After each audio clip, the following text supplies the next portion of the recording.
Back to training. My simple explanation seemed to mostly satisfy everybody. I could tell that some of them, like Emma, Ren, or Hermina, had their suspicions, but they knew better than to pry. After living on Gaea for the last few weeks, we knew that the system and the demigods were utterly arbitrary.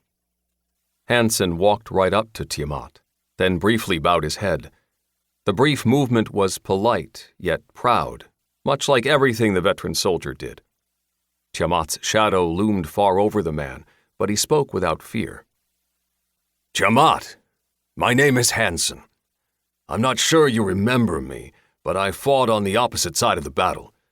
I was wondering, do you still have access to your brood spawning ability? He asked. Tiamat's voice rumbled through the village, and I could see the others jolting in surprise. Despite her large size, Tiamat's voice wasn't nearly as deep as they'd expected. It was soft and pleasant, even motherly. She reminded me of an ancient Greek goddess, perhaps Athena. Of course, I still have that ability, she replied. As a life form based on the brood mother, summoning spawn is my signature technique. My villagers' surprise only grew as Tiamat kept speaking. Hearing a skeletal monstrosity speak with such grace and dignity was flat out weird. Not just that, the voice had become clearer with every word she'd spoken. Hansen was one of the few who'd kept his head. In fact, he was already thinking about how Tiamat could help us. The veteran-turned-town manager grinned and lifted an eyebrow. So, any chance those brood monsters can help with tasks? I know you can't build buildings outside of the town manager system, but what about planting stuff in the hubs? That was a pretty interesting thought. Hansen had always excelled at out-of-the-box thinking.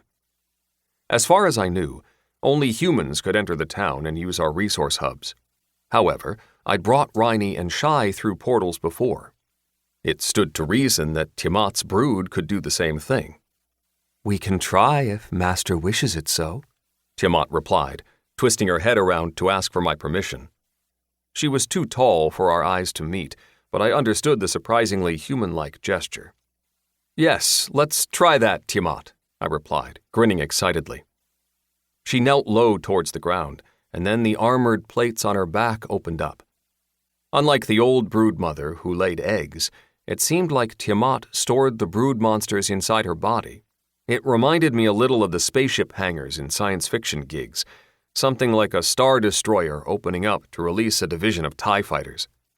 Like Tiamat herself, they'd also transformed into skeletons wearing armor.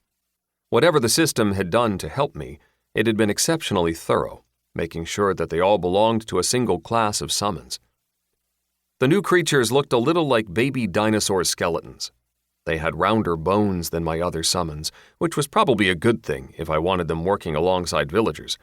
I didn't want anybody running into sharp protrusions like horns or spines. The creatures stood about 4 feet tall, with stout bodies, but with no arms or tails. Their only limbs were their stout and powerful legs.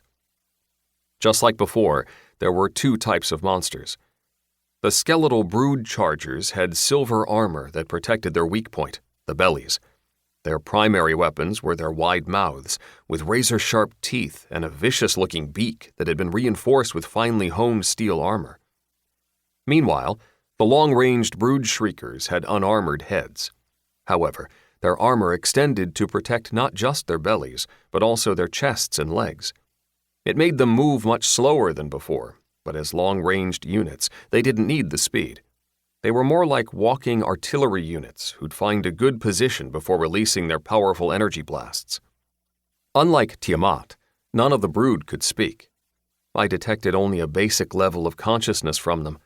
They were smart enough to obey directions and follow through on orders, but wouldn't cause too many problems on their own. That was probably a good thing. I had enough chaos with my other 2 summons, Riney and Shai. Where should we go, Master? Tiamat politely asked. It's that portal over there, I said, pointing to the glowing arch leading into Resource Hub. Tiamat carefully sent a single brood charger toward the portal. It managed to step on top of the glowing light, but then it was instantly blasted back by an invisible force. It crashed hard to the ground, throwing up a deafening clap.